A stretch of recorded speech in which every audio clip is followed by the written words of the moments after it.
for another great edition of the King's Castle.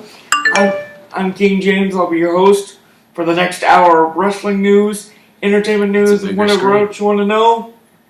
And here to help me, as always, is my colleague, Mr. Blair Chopin. Blair, good evening. Good evening, Earth. And I'll tell you something, we've got a lot to talk about. And I have a huge announcement concerning next week's Raw that I'll get to later on. But before we get there, we got to talk about what happened this past Sunday at the No Mercy SmackDown Live exclusive on pay-per-view in the WWE Network. Now, this is quite interesting because for the first time in WWE pay-per-view history, the main event actually kicked off the show. You know why they did that, right? Why? They had to compete. They were starting at 9. The debate was starting at 9. Sunday Night Football was starting at 9. They wanted people to watch that immediately instead of watching those things. Well, anyway, it was John Cena challenging AJ Styles along with Dean Ambrose Let's just ignore for the WWE totally. For the WWE World Title. And as usual, Styles used every trick in the book, but he ended up taking advantage of the rules in more than one occasion, because during the match he tapped out to both men, but the referee ended up waving that decision off. And then later, Cena delivered an A from the top rope to Dean Ambrose. We thought he had the match won, but then here comes AJ Styles in with a steel chair, whacks Cena across the back, and pins him. So therefore, Styles is still the WWE World Champion. And I'm delighted to announce that Dolph Ziggler is still employed Adolf Ziggler, yes, with WWE, because he defeated The Miz to become the new Intercontinental Champion. But he had to overcome obstacle after obstacle, including getting sprayed in the eyes again by Maurice and the interference of the Spirit Squad. But congratulations, Dolph, once again. Hopefully this reign can last a little longer than your title reigns of the past.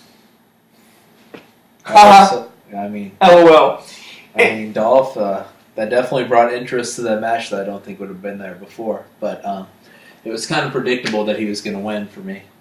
Why do you say that? Because, the only rationale I think they would have had for kicking him out is, like Pete was saying last week, shout out to Pete, is if he was, going to do a movie or he was going to have an extended vacation. But I don't think he has enough credibility or popularity to do any of that and just take off in the middle of this contract. They would much rather fire him than do that. So I think that was pretty predictable. You might be right there. And so is the Cena thing, for me, because they're not going to have John Cena.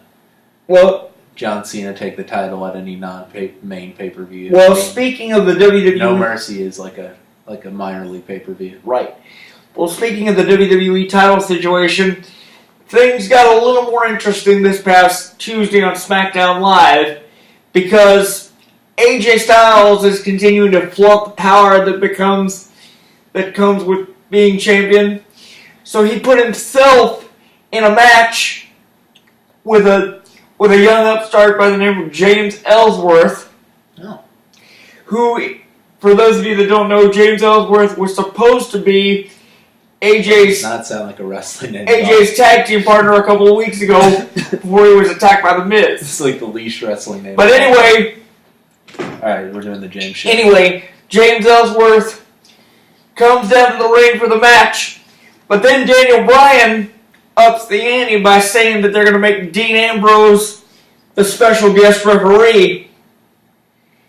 And of course, Ambrose pulls the wool over everybody's eyes by getting involved in the match on Mr. Ellsworth's behalf, helping him to pin AJ Styles for the non-title victory. However, it was announced on Talking Smack this past week that this Tuesday on SmackDown Live, James Ellsworth will get a WWE World Title match with AJ Styles. So, obviously, they're trying to push this James Ellsworth, who sounds like he's in like the 19th century oil game. Doesn't have the name of a wrestler at all, but obviously they're trying to make a push for him. What they're trying to do is trying to turn somebody who the general population thinks is a nobody into a somebody. Yeah, exactly. But I don't know if it's going to work. That's exactly what I said, yeah. I don't know if it's going to work. Why do you not think it's going to work?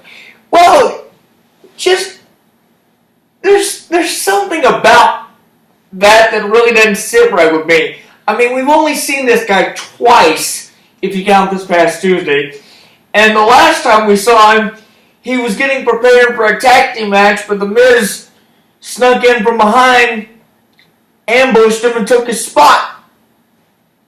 So, I don't know if this is going to work. But anyway, we're going to take a little time out. But when we come back, I have some huge news concerning the next Raw exclusive pay-per-view, Hell in a Cell, so stay right there. Goldberg.